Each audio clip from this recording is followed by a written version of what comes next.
Assalamualaikum warahmatullahi wabarakatuh. Saya Afian Nailufar. Di sini saya akan menjelaskan tentang kode ping dan port scanning yang terdapat pada modul. Untuk pertama, saya akan menjelaskan kode dari pingnya. Di sini ada import WX, SCS, ping dan socket, serta from time import GM time, strf time. Nah, di sini untuk WX sendiri itu dia library yang digunakan untuk membuat aplikasi GUI pada Python, bahasa Python. Sedangkan kalau SCS, dia ini library untuk akses ke beberapa fungsi sistem. Kalau ping, dia ini digunakan untuk melakukan ping ke alamat IP. Terus kalau socket itu dia library standar bahasa Python untuk mengoperasikan sebuah jaringan. Kemudian untuk ini, game time dan strf time, ini digunakan untuk mendapatkan waktu UTC dan memformatnya sebagai string. Lalu, untuk fungsi ping scan ini,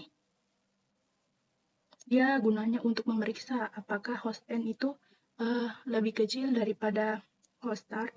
Jika iya, dia akan menampilkan pesan kesalahan dan akan keluar dari fungsi. Kemudian, pada main win, ini status bar, dan ini gunanya mengatur status bar untuk memberitahu kepada pengguna bahwa proses ping itu sedang berjalan. Juga dia mencatat waktu mulai dan menampilkan pesan di control results. Kemudian untuk base IP dan IP range, ini dia membentuk base IP dari nilai yang dimasukkan oleh pengguna. Ini IPA range, IPB range, dan IPC range. Kemudian dia juga untuk membuat daftar alamat IP dalam rentang yang diberikan, host star hingga host N. Nah, kemudian ini IP address in IP range, ini dia untuk setiap alamat IP dalam daftar itu mencoba melakukan ping. Juga mengatur status bar untuk menampilkan alamat IP yang sedang diping. Nah, jika pingnya itu berhasil, maka dia akan menampilkan pesan sukses dan waktu responnya.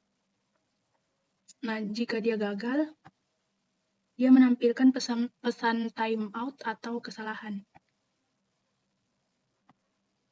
Kemudian UTCN, dia ini mencatat waktu selesai dan menampilkan pesan di control results.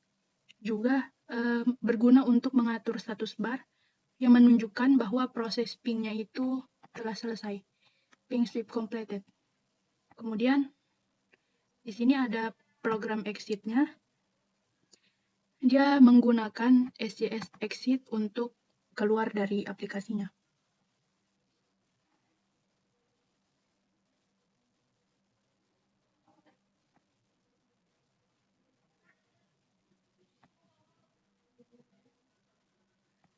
Nah, untuk AppWX ini dan MainWin, dia itu berguna untuk membuat instance aplikasi dari WX Python, ini app-nya, kemudian membuat frame utamanya itu di MainWin dengan judul atau ukuran tertentu.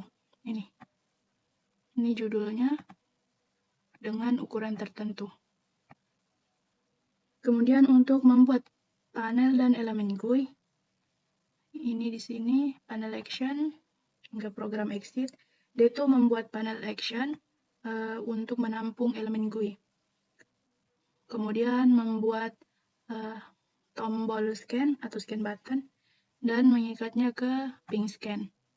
Lalu membuat tombol exit dan dia mengkaitkannya ke program exit.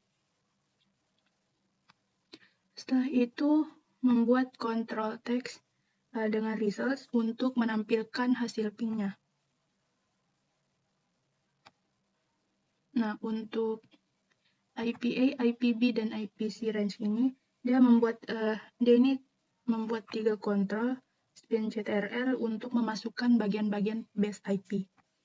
Kemudian ke IP label sampai host N. Nah, ini dia membuat label untuk base IP dan rentang host, serta kontrol SpinCtrl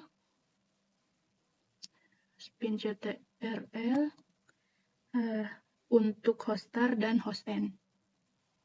Kemudian beralih ke action box-nya.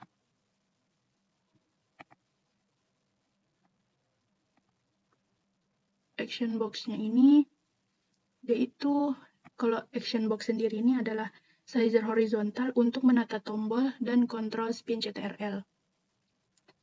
Nah, sedangkan Vertbox ini, dia itu adalah sizer vertikal untuk menata action box dan results.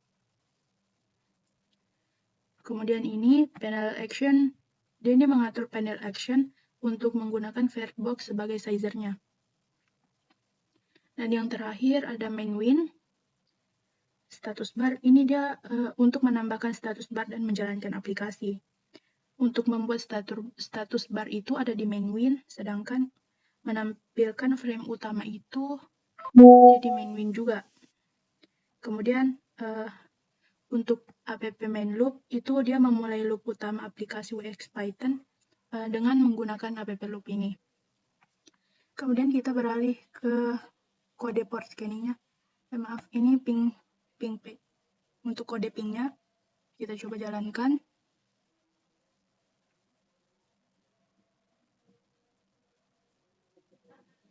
Nah, dia akan muncul seperti ini, kita klik scan, maka dia akan muncul ping sweep started with 19 Juni 2024.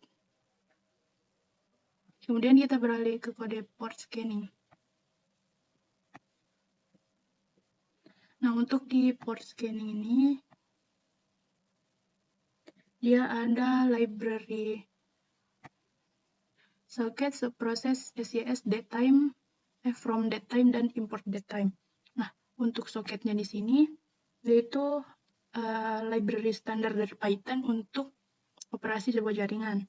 Sedangkan subproses ini, dia sebuah library untuk menjalankan proses baru dan berinteraksi dengan mereka. Sedangkan SYS ini dia library untuk akses ke beberapa fungsi sistem.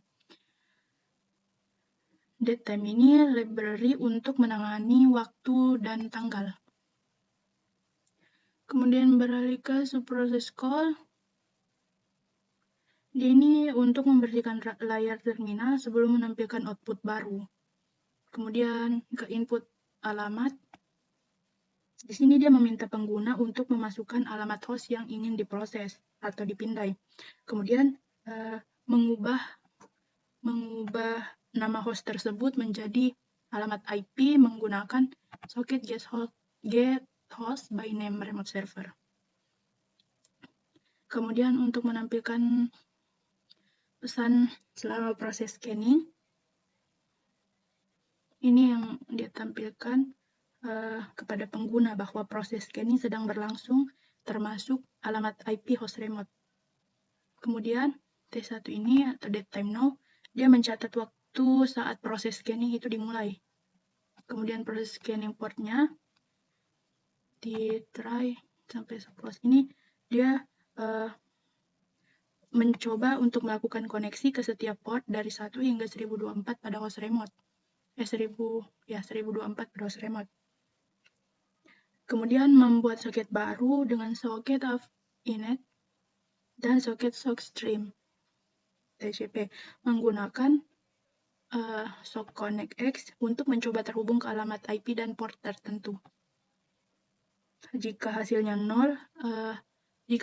ini 0, maka port tersebut terbuka. Kemudian menutup soket setelah pengecekan selesai.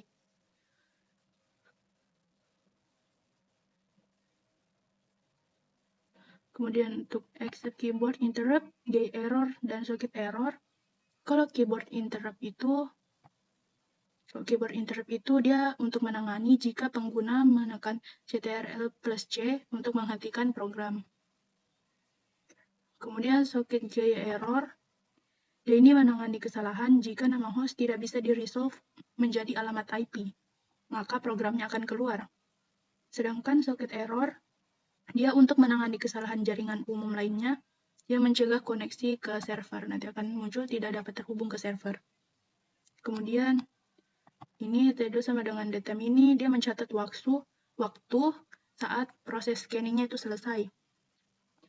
Kemudian, untuk total, T2 sama dengan T1 itu, dia menghitung total waktu yang dihabiskan untuk proses scanning dengan mengurangkan waktu mulai dan waktu selesai. Kemudian, yang terakhir, dia menampilkan pesan bahwa proses scanning telah selesai dan waktu total dan berapa waktu total yang telah dihabiskan. Itu kan kita coba run.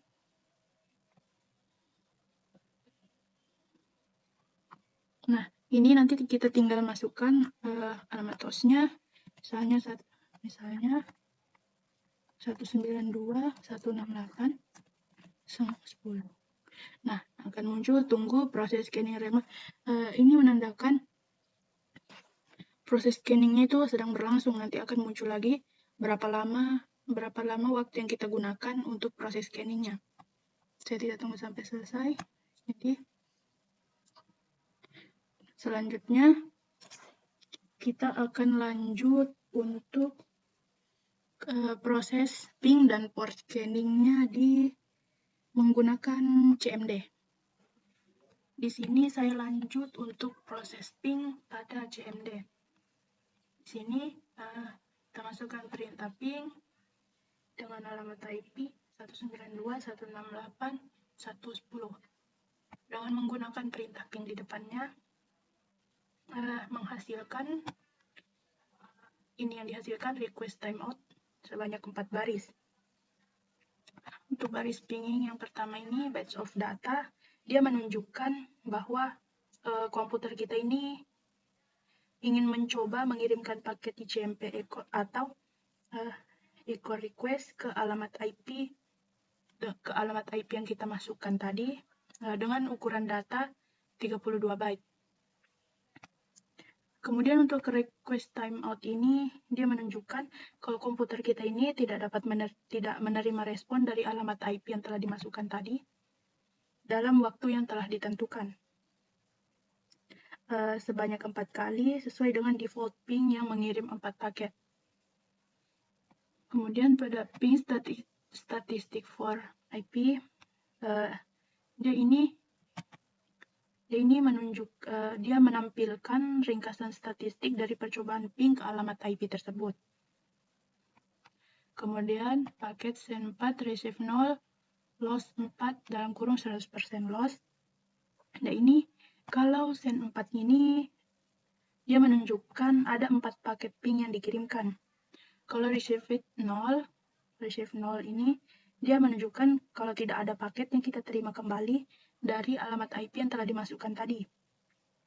Kemudian loss sama dengan 4, 100% loss ini bahwa semua paket itu hilang, yang berarti 100% kehilangan menunjukkan tidak adanya respon dari tujuan.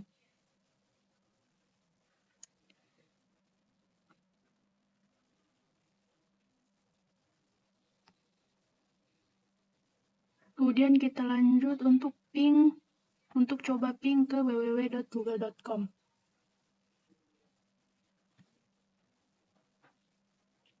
Nah, perintah ping ini dia digunakan untuk menguji konektivitas jaringan antara komputer kita dengan alamat IP tujuan yang terkait dengan nama domainnya www.google.com.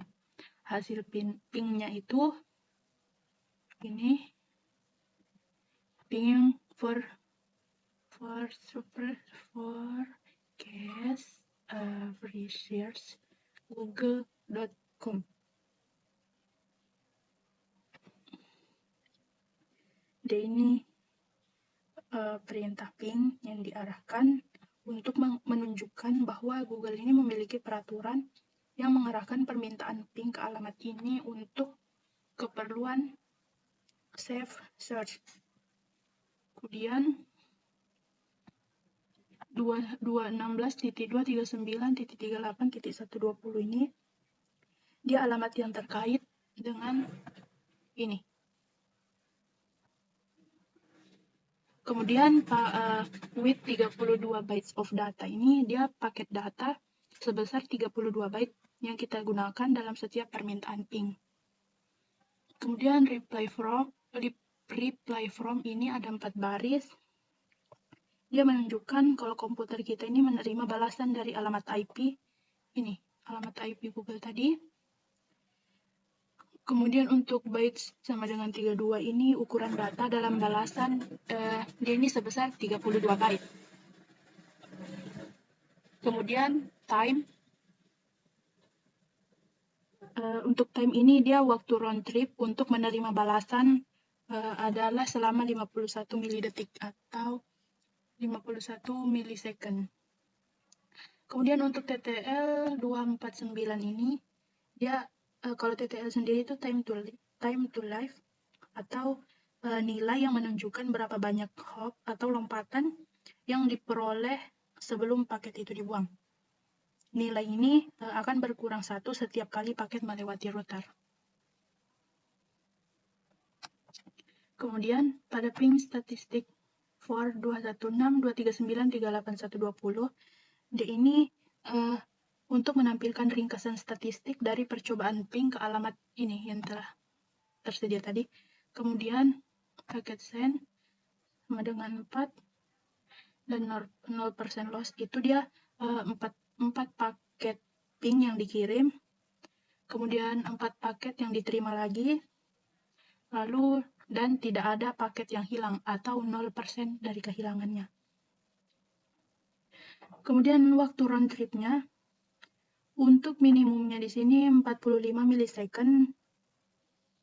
Dia ini waktu round trip minimum yang diukur. Untuk 71 milisecond ini dia waktu round trip maksimum yang diukur. Kemudian untuk average 58 milisecond, dia ini waktu round trip rata-rata yang diukur.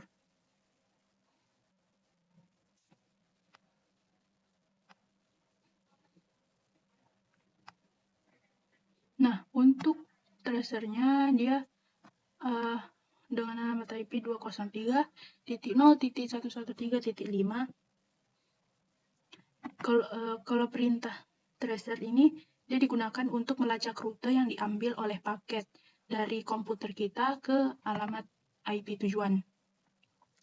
Untuk hasilnya, pada baris pertama ini dia menunjukkan kalau tracer route ini dia sedang mencoba melacak rute ke alamat IP 203 ini dengan nama host terkaitnya in ADDR ARPA yang digunakan untuk reverse DNS lookup. Lalu ada over a maximum of 30 hops. Dia itu menunjukkan kalau tracer route-nya ini akan mencoba maksimal 30 hop atau lompatan untuk mencapai ke alamat tujuannya. Untuk baris pertamanya ini, paket mencapai hop pertama dengan waktu round trip. Dengan waktu round tripnya itu masing-masing 16 milisecond, 14 milisecond, dan 8 milisecond ke alamat IP ini. 1.0.153.10. Kemudian baris kedua, paket mencapai hop kedua dengan waktu round trip masing-masing 7 milisecond, 20 milisecond, dan 7 milisecond ke alamat IP ini. Kemudian untuk baris ketiga, paket ini dia mencapai hop ketiga dengan waktu round trip masing-masing 53 milisecond, 10 milisecond, dan 10 milisecond ke alamat IP ini. Kemudian selanjutnya untuk baris keempat hingga baris ke-30, paket ini mengalami request timeout atau dia artinya itu tidak ada balasan dari router atau perangkat pada hop tersebut.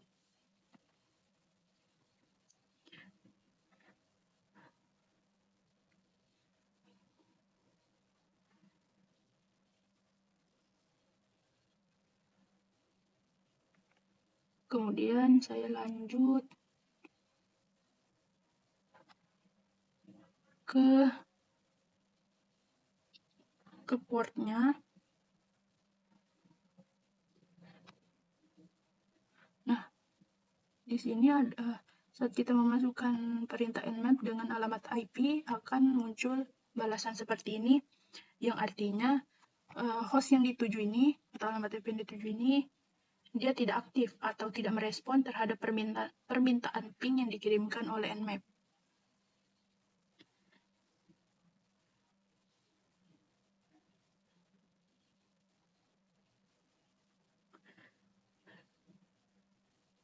Nah, untuk mengatasi ini, kita bisa mencoba menggunakan opsi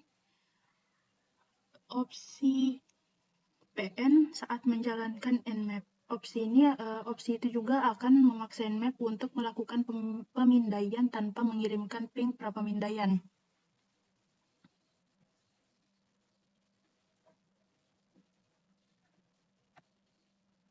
Lalu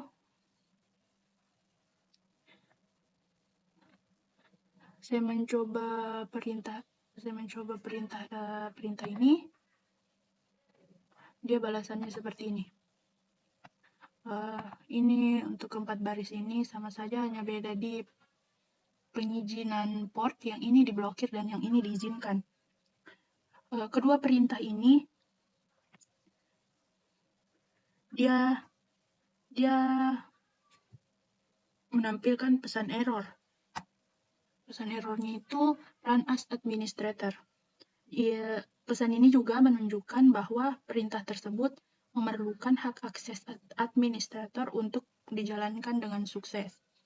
Jadi kesimpulannya di sini tidak berjalan dengan sukses atau gagal.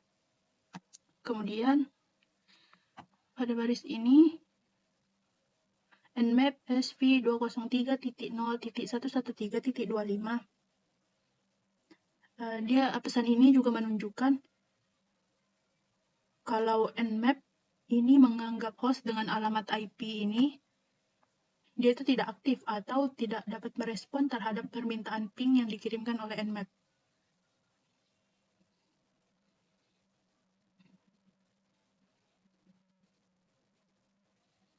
Untuk baris keduanya nmap P808010.0.0.5 ini juga sama.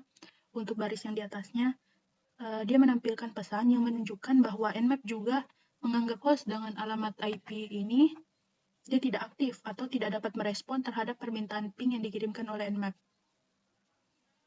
Nah, sama seperti baris sebelumnya, nmap juga menyarankan menggunakan opsi PN jika kita yakin bahwa host sebenarnya aktif tetapi memblokir ping. Terima kasih. Untuk kesimpulannya, mungkin pada bagian port ini gagal karena alamat IP yang dimasukkan tidak sesuai. Terima kasih. Hanya itu dari